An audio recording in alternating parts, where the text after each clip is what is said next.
Welcome to the Today's Leader podcast. Building tomorrow's best leaders, today. Way to go, guys. Way to go. Keep it going. Good job, guys. All right, Paul, I see you. All right, finish. Let's go. Great job, guys.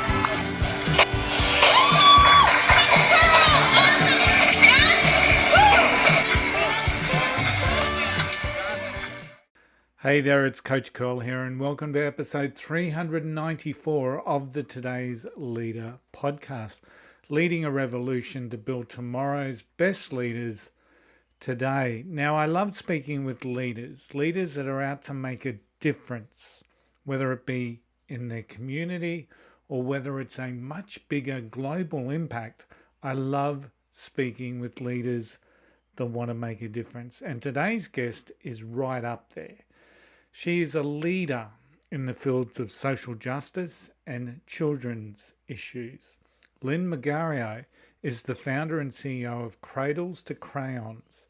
She leads, it's a national non-profit in the United States, and it provides children living in low incomes with everyday essential items, including new or gently used clothing, shoes, winter coats, diapers, backpacks, and school supplies. To date, the organisation has served over 3 million children.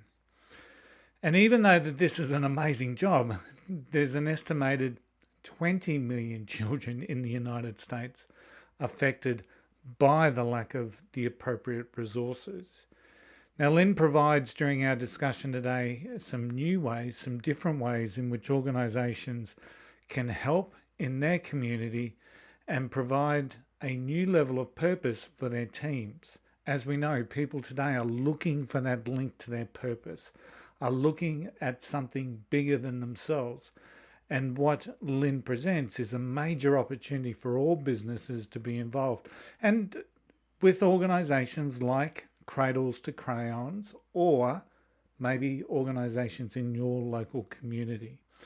So after a word from our sponsor, it's my pleasure to welcome Lynn Margherio to the Today's Leader podcast. The podcast is brought to you by Think and Grow Business, the home of the Think and Grow Business Mastermind.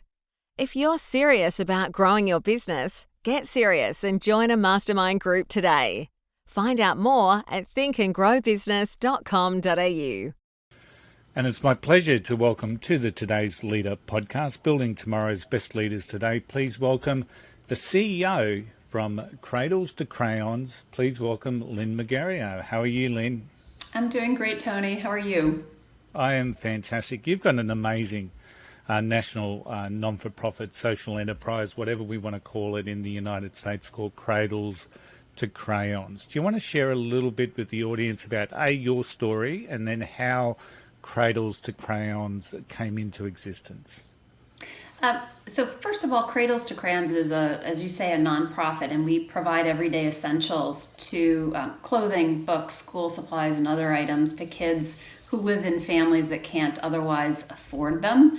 And the idea for Cradles to Crayons really came to me now about 20 years ago when I was visiting my family in Michigan and was helping my niece, who was about 2 at the time, get dressed, and just noticing clothes that still had tags on them but were 2 sizes too small. And, it occurred to me that in some families, like my sister and brother-in-law's home, their kids had as whatever they needed and more. And then there were also families who struggled to put food on the table, pay rent, and get their kids clothing. And I saw an opportunity to harness this supply that, recharges all the time as people have kids and as kids outgrow clothes or books or other supplies.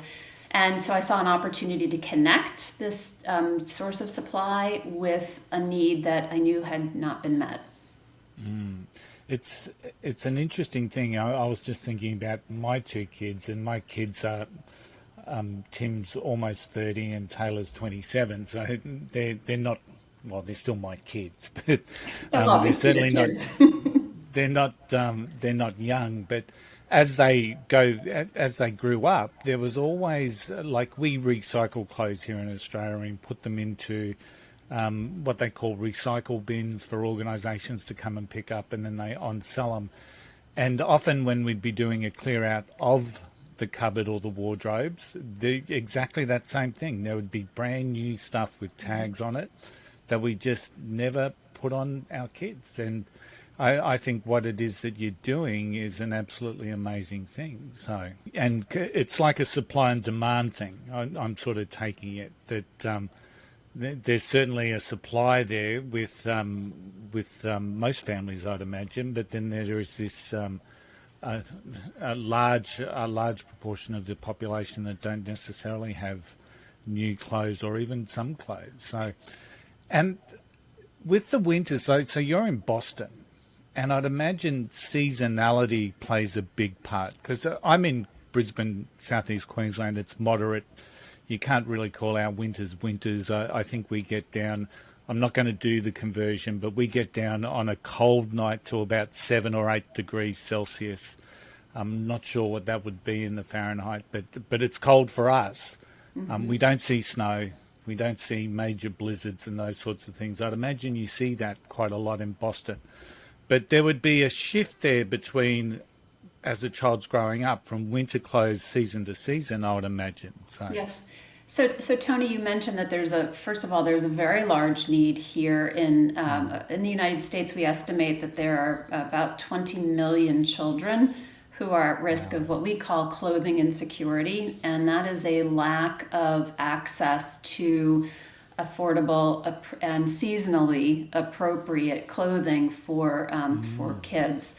And so, kids grow every few months and then the seasons change. So we are now in the dead of winter. It's cold, it's slippery.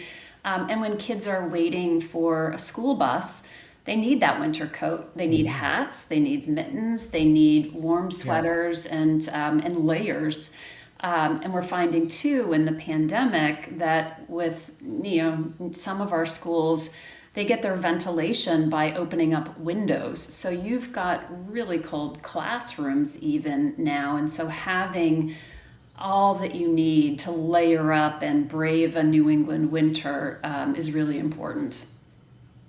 I can imagine. Now you talk about the concept or the wording of collective genius, and you use it. I've seen a little bit of some of the YouTube videos and your TEDx talk, and done a little bit of research in and around that. Talk me through this concept of collective genius, because you use it in a couple of different variations, I guess, within your team, for example, and then within the wider community. So help me understand what collective genius is. So for us, the more people we have engaging in this mission, the more people who are aware of this need of clothing insecurity and who are actively engaged in making donations of their clothing or coming in to volunteer with us or providing financial support, the more children we are able to serve. So it's about getting a lot of people aware of and involved in our mission. And that's how we've been able to launch the organization and then grow it over time. School kids are conducting drives for other children in their community, and so they've got a role to play. We have families coming in to volunteer.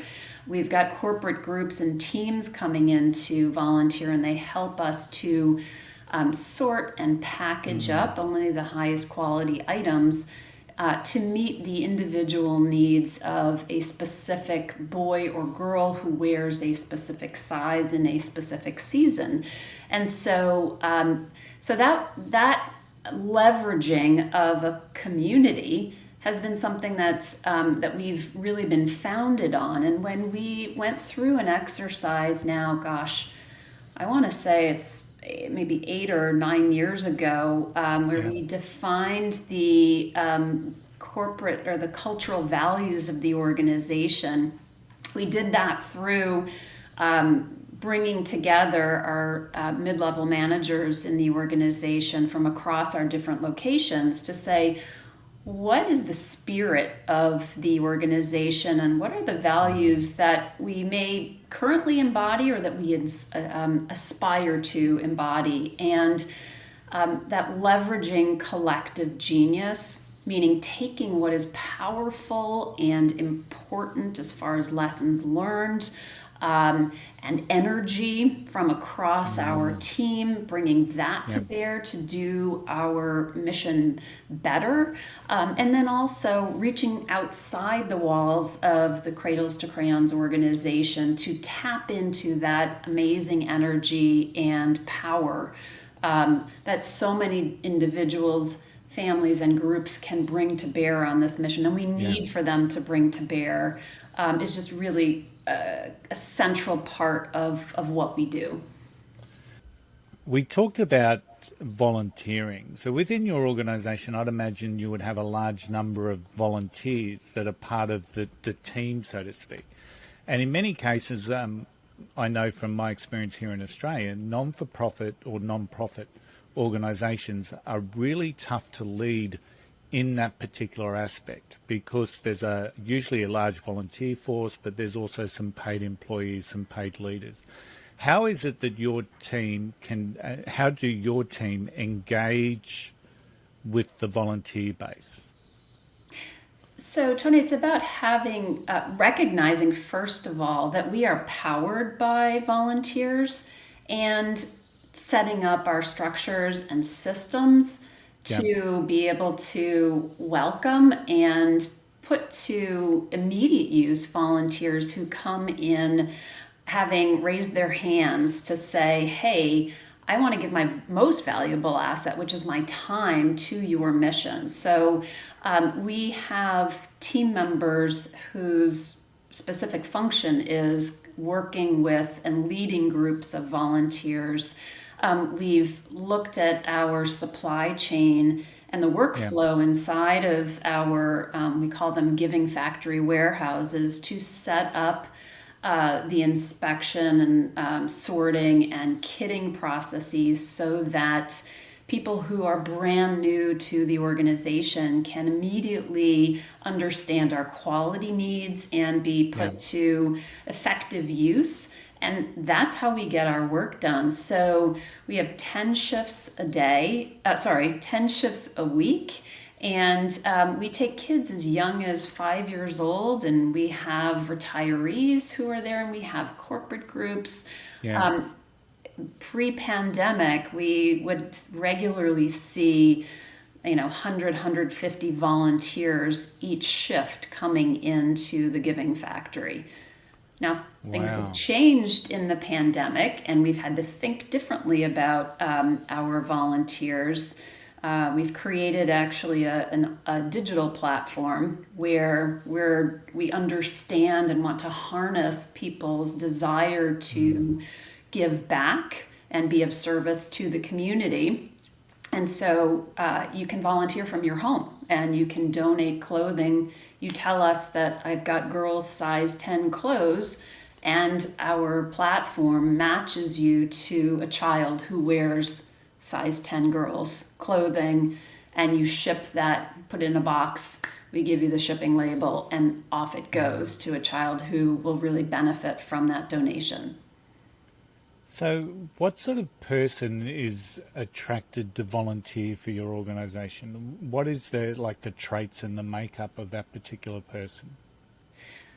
That's a really interesting question. When I started Cradles to Crayons, I did not have really any expectation about who might come in to volunteer. Initially, it was my friends and family, people I knew. And really quickly, I had people from all backgrounds coming in to volunteer.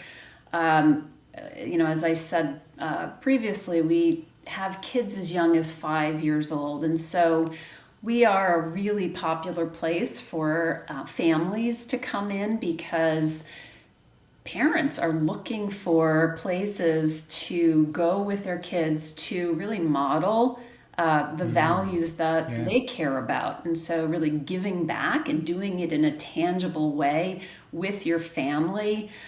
I mean, it's a really tremendous experience that, that a family can have doing this together. We've also seen corporate groups increasingly with corporate social responsibility and the growing ESG movement.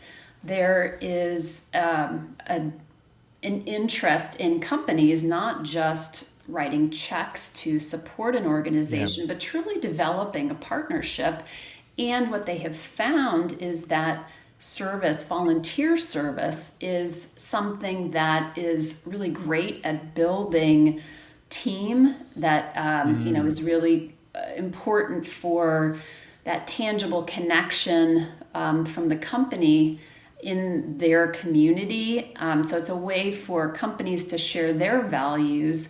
And frankly, employees are coming to expect that volunteer service is part of what they will have in their corporate and in their work experience. So we have a whole range. I can't think of any categories of people who would be excluded. Yeah.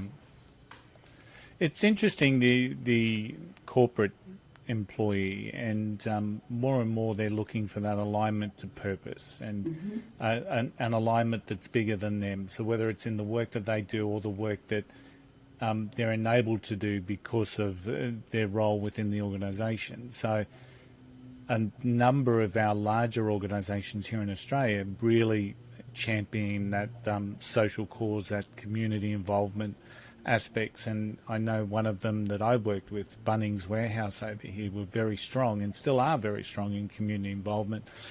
And so much so that you could actually donate, say, a week of your holidays to go do certain select projects of the mother company, whether it was planting trees or reforestation, those sorts of aspects. So I think that that's a real major impact. So based on that, do you get questions from corporate America, I'll put that in inverted commas, or corporate leaders? Do you get any questions or them coming to you and asking you things like, how do you build a team? How do you collaborate?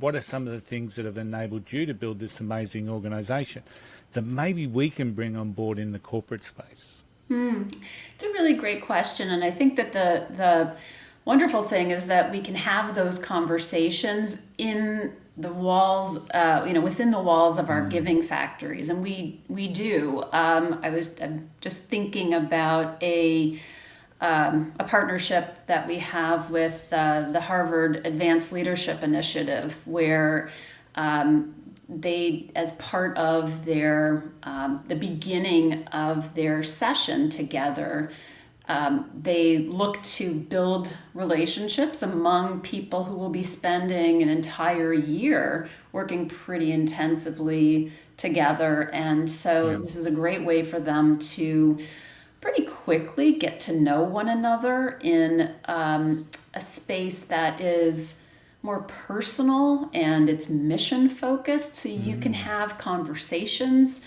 in our giving factory that you may not have in an academic setting or in a corporate setting. And then we'll have a question and answer session where we talk about the values that that we're founded on. We talk about the lessons that we have learned over time and how to put together essentially a nonprofit or social enterprise. And so we're finding that it's a two-way conversation, both in the questions that we get asked by, whether it's a corporate partner or a family or, a student group. We're able to hear what is important to them, and we're able to together figure out what can we both do together in support of this mission to combat clothing insecurity, but also talk through, what could they do for other missions as well, and perhaps with smaller organizations. And so I really see it as a two-way learning opportunity. It's a real win-win, and I would imagine that in some of those teams that come and volunteer as part of the corporate mission, I would imagine that the designated leader within that team may not necessarily be the designated leader within the corporate group, and I'd imagine that their organisations could utilise part of what they're seeing within the work that they support you in looking for some of that undiscovered leadership talent. Maybe someone didn't see themselves as a leader in the business space, and then they going to work for you injects this passion and enthusiasm that all of a sudden people are saying, wow, there's a leader there. How do we harness that? Is that something that you've experienced? Well, I have seen that in, I'm thinking of a particular company where the champion, we call them champions, who, they're someone who just really gets jazzed by our mission, and something sparks an interest in them. And so there was a particular instance where there was someone who personally decided he was going to run the marathon and as a fundraiser for Cradles to Crayons. And he had such a terrific experience that he brought it back to his company and said, I've learned a lot about this organization. I think they do great work, and I think this would be a wonderful volunteer experience for our team. And so he got his supervisor to sign off on that, and she was thrilled about the opportunity to do this. And they came in, but he was almost in the center, right? He was able to have a kind of an elevated role at the time, and I think he was getting appreciated in a way that was really cool to see, and hear people talking about his enthusiasm and his passion, and then seeing it spread. So I do see that, and I see particularly, and there are actual studies that have been done here where, millennials and, Gen X, Gen Y population, they demand it, actually, and they expect that. They ask in interview processes, what are your corporate values? Do you have...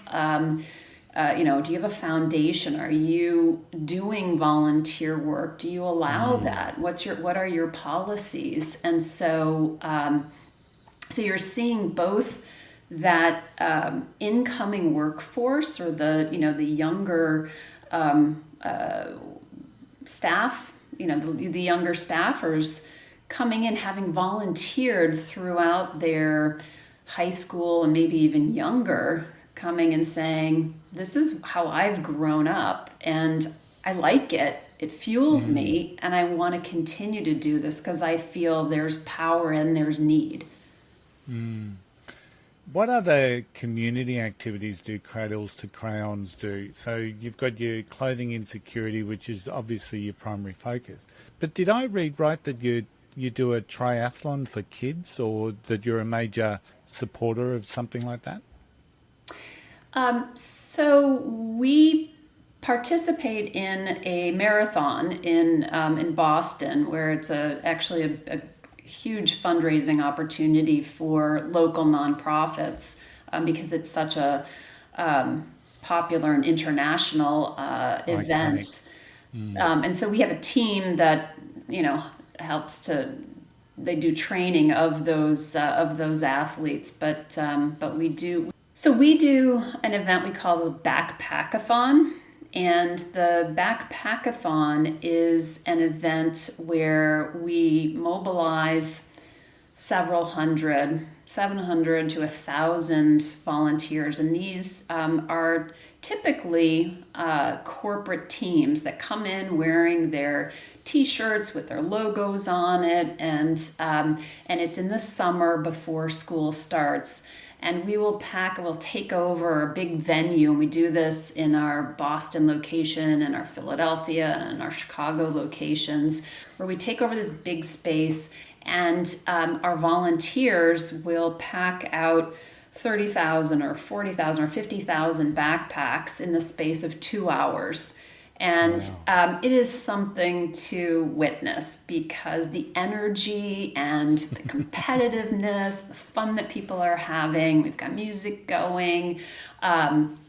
It's just a tremendous high spirit, feel good event that we've now done for over 15 years. And we get people coming back doing it year after year, and then we get a whole new crop of volunteers coming in because they want to be part of it. Wow. And that gives us the supplies and backpacks that we can give to kids before that first day of school. So they've got their backpack on their backs, ready to walk in with what they need to be ready for that first day of school. That is such an amazing thing to do, and I'd love to see that. So I'm going to have to go looking for some video footage now of your backpackathon. I think that's awesome. So Lynn, who's inspired you in your leadership journey to get to where you are now? Tony, that's a really good question. As I reflect early on in my career, I was doing business consulting, and my leadership models tended to be, essentially white males in corporate, boardrooms or meeting rooms. And, I worked 12-hour days, often through weekends. And, over time, I started to see, more female and more diverse leaders come in. And, and I guess a current leadership guru that I really think is terrific, I haven't met her, is Brene Brown, and really just talking about how today, given the challenges that we face as a society here in the United States and globally, and the immense change and inequities that that we're grappling with alongside this pandemic also, that we really need leaders who are brave and who are courageous. And it makes me think of, we just celebrated Dr. Martin Luther King Day earlier this week. And I think about how he used self-reflection to build his own courage and and resilience, how he was such an effective communicator. And man, talk about someone who could leverage collective genius on behalf of a movement. Few people that I can think of did a better job than he did. But I really think we are living through a time where we need that kind of leadership. Yeah, very much so. It's interesting. The podcast episode on the week that we're speaking is actually Anne-Marie Schroeder, who wrote a book, Being Brown in a Black and White World, and it's about conversations that leaders need to have around diversity and inclusion. And what the world really needs is really strong leaders that can help that inclusive aspect. So when you first started talking there, and you talked about the white male scenario, and a lot of those people that potentially would have been in those roles and have seen this evolution of the world, and we're starting to embrace diversity culture, the communities in which we live, we're trying to represent that, and I think that there's so many positive steps. But along the way, there's been some disgruntled people that don't see it, and all they're seeing is what's in it for me. And it's really what we're looking for is that, the Martin Luther Kings of the world, to bring people together on a shared vision, as opposed to potentially our own self-interest, which at the end of the day, we're all humans and we've all got this self-preservation instinct. But the world can be a much better place when we have that collective genius within the community. And yes, you may not necessarily have that CEO role or that be in the boardroom role, but there's an impact that every one of us can have on building a better community. And I think that's part of the shift in focus that I think we're seeing, and I believe that we'll continue to see. So I'm really hopeful about it, Tony. I completely agree with you. I get excited, and Brene Brown's one of those people. So, yeah, she's a very strong female leader. She talks a lot of sense. But can I tell you, I talk to leaders every day, male, female, who are impacted by her writing. So it's not just she's not exclusively, although some female leaders would like to think that she's exclusively for the female leader, but there's so many males that are impacted by what she writes, because what it is, it's good common sense and it's a good standard approach to great leadership. I think we have to get away from labeling people with female or white or black or brown leaders and just say leaders, because those qualities of an effective leader transcends any boundaries. And it's really, it's about being able to understand there are so many sides to a story.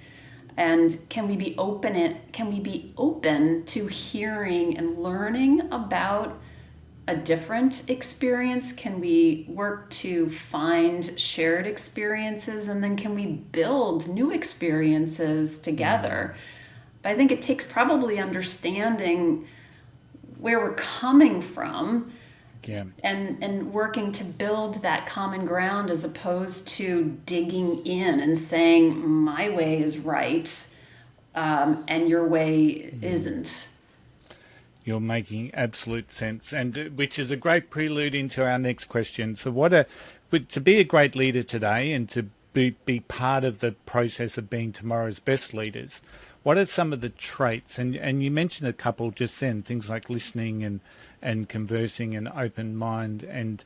But what are some of the traits that a leader really needs to embrace for them to be part of the tomorrow's best leaders? One thing that it has particularly been top of mind for me over the last 2 years living through this pandemic is resilience. And leading a team, but also realizing that, we're asking so much of one another to trust and to try new things, and realizing that, there's so much we don't know, there's so much we're learning, and there's a tremendous amount of change. But if we do it together, we'll be stronger together. And we're going to make mistakes. And so kind of coming up with an idea, saying, let's test that out, scrapping those that just are not working, and saying that's okay, and moving ahead, and then recalibrating as we get new information, as we get new data, as we learn what's working, and so that resilience is really important. I think too,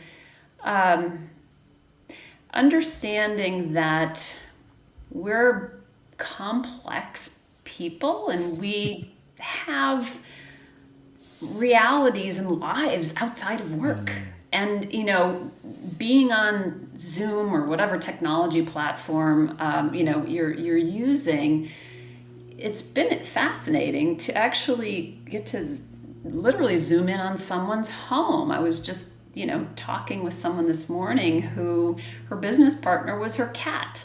And so I got to learn about her cat, and I got to see where she lived. And then I had another Yeah. call with someone who had this beautiful painting of Italy in her, behind her. And, she was talking about how she loves to travel.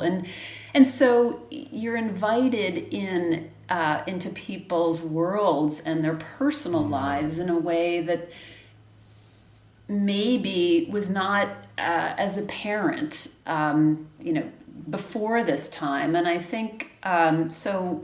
While there are things that are extremely challenging about the current time we are living through, there are also things that I hope we keep as we kind of move forward and hopefully out of this, Yeah. about understanding people have kids. They've got kids who need to be picked up from school, or they've got school events that are important to them. They've got doctor's appointments and elderly parents, or, interests Yeah. and hobbies. And how do we make someone be empowered to have that?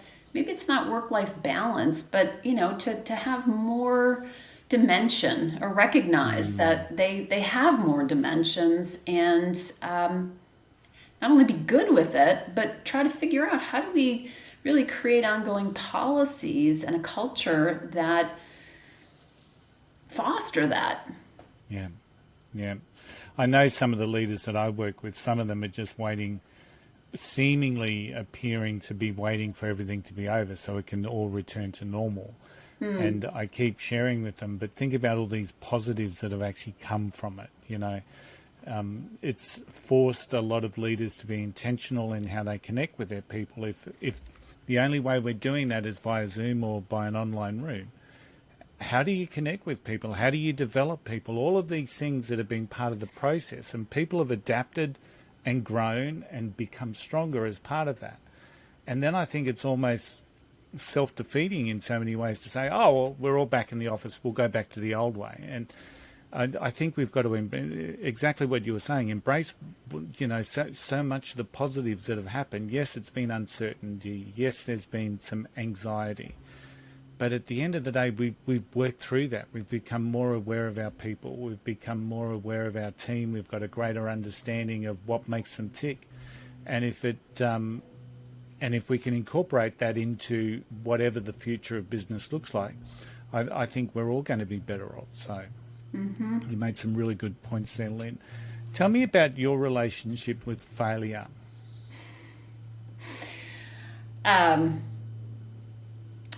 I don't like it, but I've had plenty of failures. One that I think stands out for me is I worked in the Clinton White House on health reform, and really just had these. Really felt like we were on the cusp of being able to provide universal health coverage across the United States. And it was pretty devastating when it didn't happen.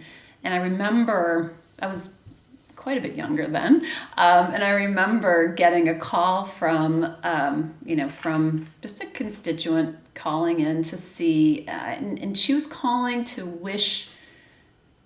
congratulate or thank me and the team who'd been working on this, because of all that she had suffered through with her family. She had a son who had cancer, and the family, she had to leave her job to care for him full time, and the family was bankrupt. And it was just a devastating story.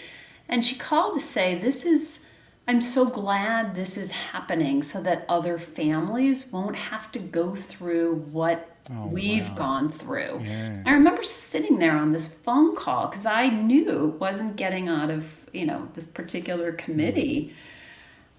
I was devastated just to say, and I couldn't tell her that this, that it wasn't happening. But so there are a lot of lessons that, and having gone through that, and plenty of other examples, trying to figure out and debrief what are those lessons that come from the experience of failure. And as we move into the next chapter for our organization, how can we try to be intentionally setting ourselves up for success? What are the resources we need? What is the vision? Can we build excitement for the vision?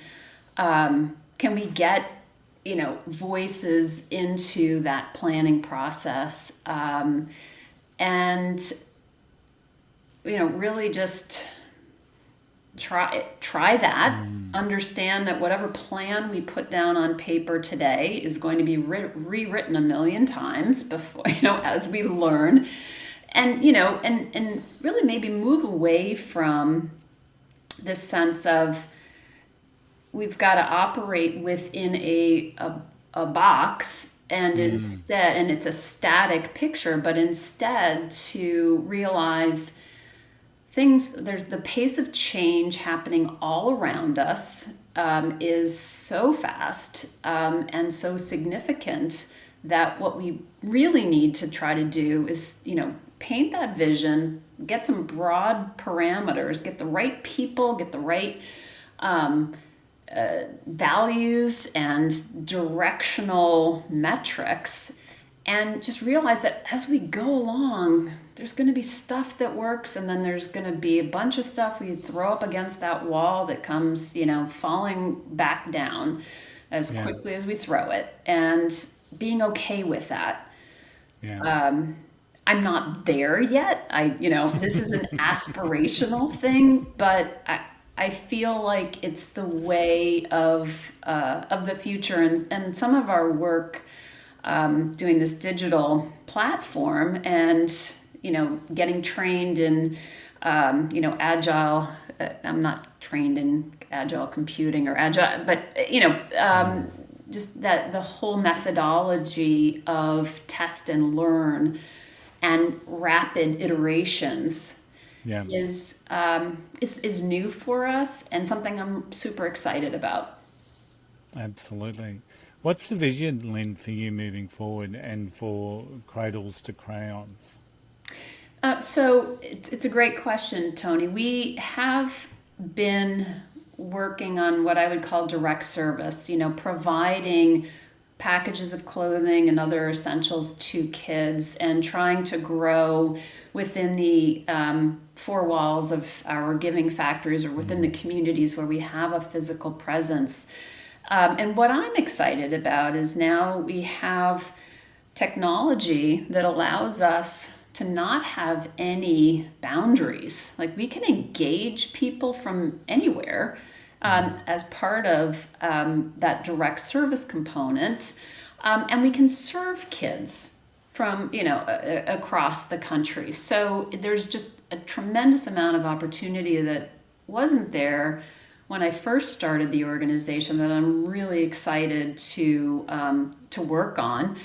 And additionally, what we're now going to be leaning into more is, again, getting back to the collective genius, is to say we are one organization, and by definition, we're then bounded in what we are going to be able to accomplish. But by being a voice and an advocate for putting clothing and security on the map as a real basic need that nobody's paying attention to right now, our hope is that by talking about it, by getting it out there, making people aware of it, that we're spurring people that we may never know about, who are getting behind this mission, realizing, hey, there are kids in my own community who don't have that winter coat. I'm going to make sure they get it, or that they're looking at how can I get my family, my community involved in,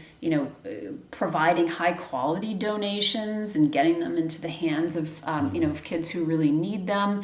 And then also, starting to work on, the policy level to say that we really need to ensure that families have the means to provide clothing for their kids. This is such a basic need. And so working to advocate, at the state level where we have physical locations, and then, at the federal level.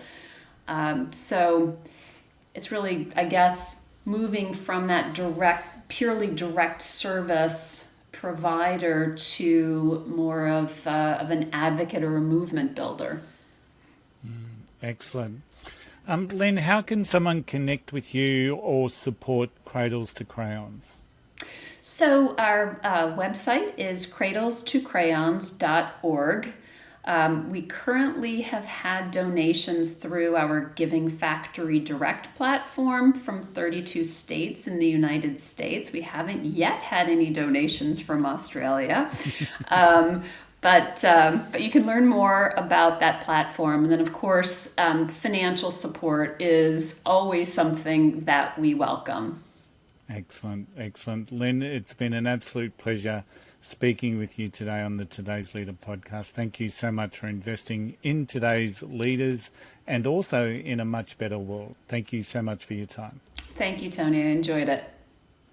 And now, it's time for Tony's 2 cents. Lynn is clearly passionate about the concept of collective genius in communities and in corporate groups, as that helps her organisation to be empowered and enables a much greater reach. Leveraging the community is the foundation of what has built Cradles to Crayons. And the question that I would like to highlight, because I really love that concept of collective genius, and what I would really like to highlight to leaders is how can you utilize or how can you formulate that concept of collective genius for the betterment of your team, your organization, and the communities in which you live. What does that look like? And can you do that?